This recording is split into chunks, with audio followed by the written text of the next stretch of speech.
But so you go into the 99 season again, there's a lot of buzz, there's a lot of hype. Lou Holtz has taken, and at that point, I mean, again, this is obviously pre-Steve Spurrier. And I think a lot of South Carolina fans never imagined that South Carolina could get a head coach like a Lou Holtz, who was such a legend, Hall of Famer, whatever. But you go into that first season, like you were saying, you redshirted your first year as a freshman, but you go 1-10, and you never could have imagined that would happen. Then you go 0-11. I mean, and you look back at that, and I've talked to guys that were on that 99 team, and you look back, there were tons of injuries, and God bless Phil Petty for the beating he took that season. But right. I mean, again, you got to just be sitting there at the end of that year, and you're like, who did I piss off? Like, what football gods did I piss off to deserve this? Yeah, man. I mean, you couldn't watch ESPN. It was like insane because I think we started off on NC State, and it was like some monsoon or something. Yeah.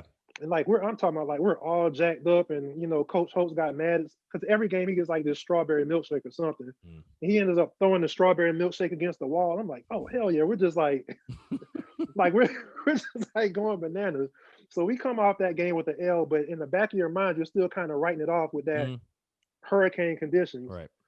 But then, man, it was just so tough losing, going 1-10, and you get the new coach, and then you spend just like the hardest summer ever, just like breaking habits, people having second thoughts. I mean, it's just a bunch of things going on. It was just like a whirlwind, but it was crazy losing 11 games in a row. And just the quintessential moment that kind of summed up the whole season.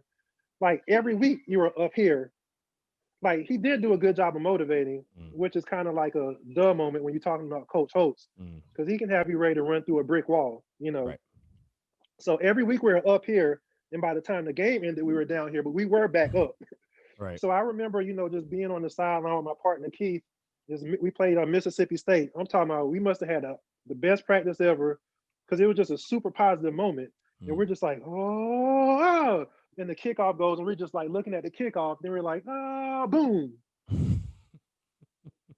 Joker took it all the way back. Right. The shortest hype moment of my life. It lasted like 15 seconds, and it was just like back to normal.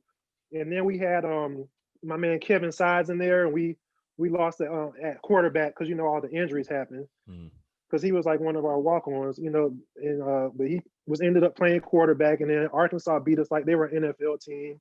It was just, it was growing pains though. But I think it primed us for what was to come the next 2 years in terms of character.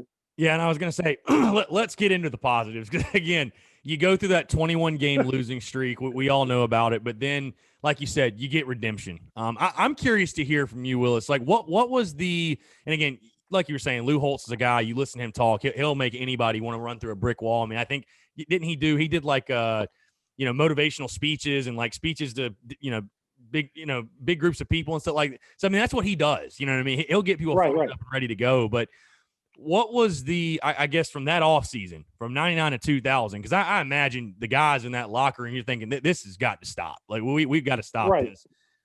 What do you think necessarily primed you guys for that 2000 season? Because, again, literally, like, I think it was the biggest turnaround in college football history. It still might be the biggest or one of the biggest turnarounds in college football history. Like, what do you think specifically? Is there anything you can pinpoint specifically, or a couple things that you would say led to that turnaround you saw in 2000? Yeah, it's basically like the adage of you just can't get any lower. So what it was, I mean, even though we were playing the season, just like I told you, all those changes were made. Like, I mean, you couldn't even spat your shoes up, put tape on your shoes unless you graded out a winner. Like, you see all the swag on Instagram and like how stuff is, and for sure. just how the mindset of the young college athlete is. So during that season, there was a lot of pushback going on. So once we got so low, it was either one or two things. You're gonna be like 1-33, or you're gonna buy into this shit, like, for real. Yeah. Like, that's it. And that's what finally clicked. And is as funny as it is, like, Lou doesn't look like he is a football player or anything, but he knows everything about every single position. And his whole thing was just like fundamentals. And that summer, you could see people finally just giving up and just going back to the basics of, hey, let me get in a good football position.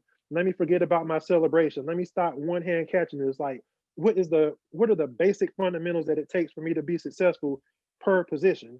And you could actually see it that summer after we went 1-21. I think that's what really clicked.